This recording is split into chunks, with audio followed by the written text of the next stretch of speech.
The continental episode number 3। इससे पहले के दोनों एपिसोड्स हमने डिटेल में कवर करके रखे हैं। अगर आपने उन्हें अभी तक नहीं देखा है तो डिस्क्रिप्शन में लिंक है, जाके चेकआउट करो। और साथ ही प्लेलिस्ट भी बन चुकी है, जाओ और एंजॉय करो। तो आपको और ना पकाते हुए let's begin episode number 3। Episode की स्टार्टिंग में हम देखते हैं 1955 का सीन, यानी कि पास्ट का सीन। यहाँ पे फ्रैंकी और विंस्टन की मॉम उन दोनों को एक कार के अंदर बिठाती है और कहती है कि बहुत ही जल्द सब कुछ ठीक हो जाएगा। इसके बाद हम देखते हैं प्रेजेंट का सीन, जहाँ पे विंस्टन उसी कार को खोल के देखता है और यहाँ पे वो काफी ज्यादा इमोशनल हो जाता है। अब सीन आता है प्रेजेंट में और यहाँ पे हम देखते हैं लेनी और येन को, जो कि प्रैक्टिस कर रहे थे अटैक करने की होटल कॉन्टिनेंटल में। एक्चुअली वो सभी लोग प्रैक्टिस करने में लगे हुए हैं, लेकिन यहाँ पे विंस्टन उन सभी को समझाता है कि तुम सभी लोग अभी बहुत ज्यादा स्लो हो, इससे हम कभी भी कॉर्मेक को बीट नहीं कर पाएंगे। तभी जैक यहाँ पे कहता है कि कॉर्मेक को जैसे ही पता चलेगा कि तुम होटल पे अटैक कर रहे हो तो सबसे पहले यूज करेगा आर्मर का। अब विंस्टन उन सभी को बताता है कि बॉबी के साथ उसकी क्लास मीटिंग है और वो जानता है कि मीटिंग काफी ज्यादा रिस्की है, लेकिन जितनी रिस्की है उतनी ही ज्यादा इंपॉर्टेंट भी।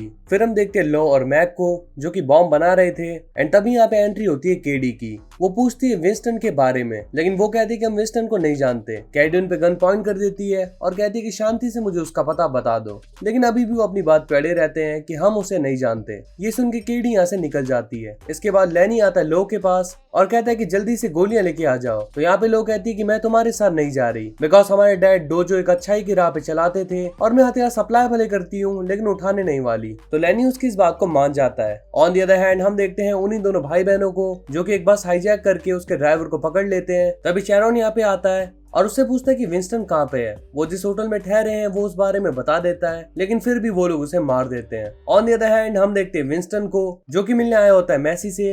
एंड यहाँ पे वो बताता है अपनी पास्ट स्टोरी। वो बताता है कि मेरी मॉम यहीं पे काम करा करती थी एंड मेरे डैड कोई भी काम नहीं करते थे। एक बार उन्हें अपने घर से निकाल दिया गया और जब वो घर मांगने के लिए गई तो उन्हें कोई घर नहीं मिला, बल्कि उल्टा उन्हें सुनना पड़ा। वो बहुत ज्यादा गिड़गिड़ाई, लेकिन फिर भी उनकी किसी ने नहीं सुनी। यानी कि बचपन से ही दोनों भाइयों की लाइफ काफी ज्यादा टफ है। इसके बाद लो जा रही होती है फोन बूथ पे एंड कोई उसका पीछा करता है। लो कॉल करके बोलती कि मुझे विंस्टन से बात करनी है, लेकिन तभी उसे भनक लग जाती कि कोई उसके पीछे है। वो उसे बुरी तरीके से मारती है एंड उसे पता चलता है कि ये है एक ऑफिसर माइल्स। तभी वो आ जाती है विंस्टन के पास और कहती है कि आखिर क्या चल रहा है, पहले केडी और अब माइल्स, एक एक करके ऑफिसर हमारे पीछे पड़ते जा रहे हैं, वो भी बस तुम्हारी वजह से। लेकिन यहाँ पे विंस्टन कहता है कि मुझे इस बारे में कोई आइडिया नहीं है। ऑन द अदर हैंड हम देखते हैं कॉर्मेक को, जिसके साथ चैरोन भी खड़ा होता है एंड यहाँ पे वो ले लेता है एक ड्रग, जिसके बाद वो काफी ज्यादा जोश में आ जाता है। वो कहता है कि एडजुडिकेटर मुझसे होटल कॉन्टिनेंटल को छीनना चाहती है, लेकिन मैं ऐसा कभी भी नहीं होने दूंगा। भले ही मुझे कॉन्फ्रेंस ना मिले, लेकिन मेरे पास एक ऐसी चीज है जो कि पूरे हाई लेवल को तबाह करने की पावर रखती है। ऑन द अदर हैंड हम देखते हैं कि विंस्टन और लो आपस में बात कर रहे थे। तब यहाँ पे एक किलर और हैंसल आ जाते हैं एंड वो लोग कर देते हैं उन पे अटैक।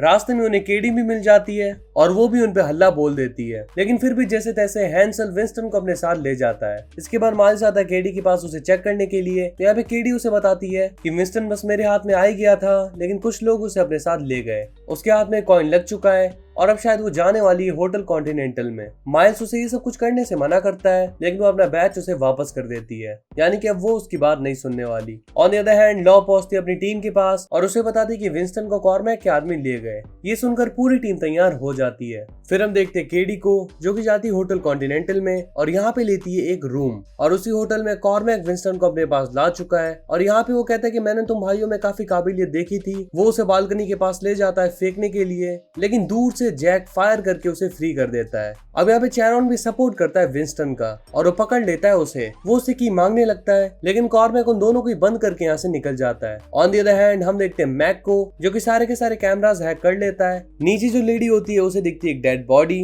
जब वो जाके चेक करती है तो यहाँ पे आ जाती है येन उससे पूछती है कि विंस्टन कहाँ पे है, लेकिन वो कोई जवाब नहीं देती। तो येन उसका भी काम तमाम कर देती है। ऑन द अदर हैंड हम देखते हैं विंस्टन को, जो कि सभी को समझाता है कि हमें प्लान के अकॉर्डिंग आर्मरी के पास मिलना है। ऑन द अदर हैंड वही चाइनीज आदमी आ जाता है डोजो पे कब्जा करने के लिए और यहाँ पे लो से कहता है कि तुम्हारे डैड ने ये डोजो मुझसे हड़पा था, लेकिन लो कहती है कि वो काफी ज्यादा अच्छे इंसान थे एंड डेफिनेटली वो ऐसा कुछ भी नहीं करने वाले। फिर वो उसे एक बंदूक दिखाता है और कहता है कि हाँ तुम्हारे डैड एक किलर थे। ऑन द अदर हैंड कॉर्मेक सारी की सारी तैयारी करने लगता है और तभी यहाँ पे जलने लग जाती है रेड लाइट। केडी को भी इसकी खबर मिल जाती है और यहाँ पे चालू हो जाता है रश। नीचे मैक को एक खूबसूरत कन्या दिखती है, लेकिन वो कर देती है उस पर अटैक, बट जैसे तैसे मैक उसका पत्ता भी साफ कर देता है। यहाँ पे लैनी भी फाइट कर रहा था। अब इस सारी फसल के बीच विंस्टन पहुंच जाता है आर्मरी के पास, लेकिन कॉर्मैक भी यहाँ पे पहुंच चुका होता है। वो कैरन से कहता है कि तुम्हें मुझे धोखा नहीं देना चाहिए था, तो वो कहता है कि तुम्हें सैम को नहीं मारना चाहिए था। अब यहाँ पे हमें पता चलता है कि कुछ बंदे तो कॉर्मैक के हैं और कुछ बंदे यहाँ पे मैसी के हैं, जिन्हें की विंस्टन अपने साथ यहाँ पे लाया है। अब कॉर्मैक चाबी को तोड़ देता है और फिर लाइट जाने के बाद चालू हो जाती है गोलीबारी। ऑन द अदर हैंड हम देखते लव को, जिससे कि याद आ जाता है कि उसके डैड एक किलर थे, लेकिन वो काफी अच्छा सेटअप करके उस चाइनीज आदमी को उसकी क्लैन के साथ मार देती है। ऑन द अदर हैंड यहाँ पे हम देखते हैं कि विंस्टन और कैरन जिंदा हैं, लेकिन यहाँ पे बाकी सभी लोग मर चुके हैं और कॉर्मैक यहाँ से भाग चुका है। जब विंस्टन एक बंदे से पूछता है तो वो बताता है कि कॉर्मैक गया होगा 13 फ्लोर पे, लेकिन कैरन बताता है कि यहाँ पे 13 फ्लोर तो है ही नहीं। तभी हम देखते कॉर्मैक को, जो कि एक सीक्रेट बेस पे आया होता है एंड यहाँ से वो सभी पे नजर रख रहा होता है। अब मौका देखकर केडी विंस्टन को पकड़ लेती है और यहाँ पे आता है एक ट्विस्ट। केडी बताती कि तुमने बचपन में जिस घर के अंदर डिस्ट्रक्शन किया था वो घर मेरा था और उसके अंदर मेरी पूरी फैमिली मर गई। विंस्टन कहता है कि सच में हम दोनों काफी ज्यादा गिल्ट में जिए हैं इसके बाद, और मुझे सच में नहीं पता था कि वो घर तुम्हारा है या फिर वहाँ पे कोई फैमिली है जिसकी मौत भी हुई है। तभी यहाँ पर जैक कर देता है केडी को शूट, लेकिन उसे जान से मारने के लिए विंस्टन जैक को मना कर देता है। वो केडी से कहता है कि मैं यहाँ पे जरूर आऊंगा और फिर यहाँ से निकल जाता है। बाहर आकर उसे मिल जाता है एक किलर, जो की तबीयत से उसकी पिटाई कर रहा होता है, लेकिन चेरॉन यहाँ पर आके उसे बचा लेता है। तभी कॉर्मैक कर देता है अनाउंसमेंट और वहाँ पे जितने भी किलर होते हैं वो उन सभी को काफी अच्छा अमाउंट पे करने तैयार होता है। उसकी डिमांड होती है कि विंस्टन को खत्म कर दो।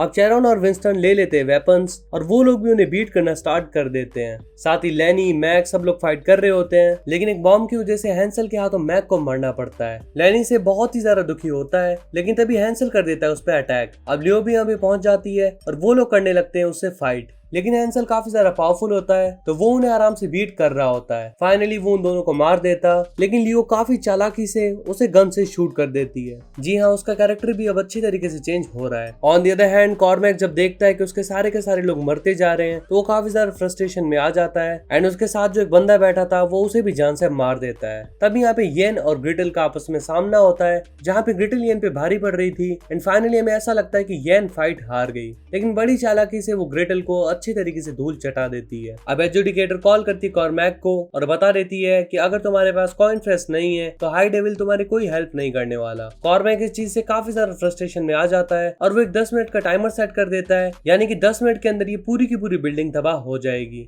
अब विंस्टन भी उसी रूम में पहुंच जाता है और उसे पता लग जाता है कि कॉर्मैक एक बम लगा के गया है। अब वो बम को रोकने का एक ही तरीका है, कॉर्मैक का हाथ उसे किसी भी तरीके से लाना पड़ेगा। वो नीचे आता है कॉर्मैक को ढूंढने के लिए, लेकिन कॉर्मैक ही उसे ढूंढ लेता है और उसे मारना स्टार्ट कर देता है। यहाँ पे आता है एक और ट्विस्ट। कॉर्मैक बताता है कि बचपन में तुमने और फ्रैंकी ने जिस घर के अंदर डिस्ट्रक्शन करी थी, मैं जानता था कि उसमें फैमिली रहती है एंड मैंने ऐसा जानबूझ के करवाया था ताकि तुम्हारे अंदर के जानवर को मैं बाहर निकाल सकूं। ये बात केडी भी सुन लेती है और कर देती है उसे शूट। फाइनली केडी के हाथों कॉर्मैक को मरना पड़ता है और अब यहाँ पे टाइम खत्म होने वाला होता है, लेकिन किसी तरीके से विंस्टन कॉर्मैक का हाथ लेकर ऊपर पहुंच जाता है और फाइनली ये बिल्डिंग उड़ने से बच जाती है। फिर एडजुडिकेटर आती है मिलने के लिए विंस्टन से और कहती है कि आखिर तुमने उसे कैसे मार दिया। अब यहाँ पे हमें एक सीक्रेट पता चलता है और हम देखते हैं कि एपिसोड की स्टार्टिंग में जब विंस्टन ने डिग्गी खोली थी, उस डिग्गी के अंदर रखा हुआ था वही कॉइन प्रेस। उसी से उसने कॉइन बनाए और कई सारे किलर जो अंदर घुसे थे वो इसी वजह से घुसे थे। अब यहाँ पे एडजुडिकेटर उससे कहती है कि तुम हमें कॉइन प्रेस वापस कर दो और हम तुम्हें छोड़ देंगे, लेकिन विंस्टन कहता है कि मैं खुद बात करना चाहता हूँ तुम्हारे हाइड डेविल से। तो कहती कि हाइड डेविल के पास इतना टाइम नहीं है कि वो तुम जैसे के साथ डिस्कशन करेंगे। इसमें वो वहीं पे उसे शूट कर देता है और यहाँ पे एडजुडिकेटर का भी खेल हो जाता है खत्म एंड फाइनली हम देख पाते हैं उसकी शक्ल। अच्छा, तो तभी मास्क लगा के रखा था। फिर रात के समय हम देखते हैं विंस्टन को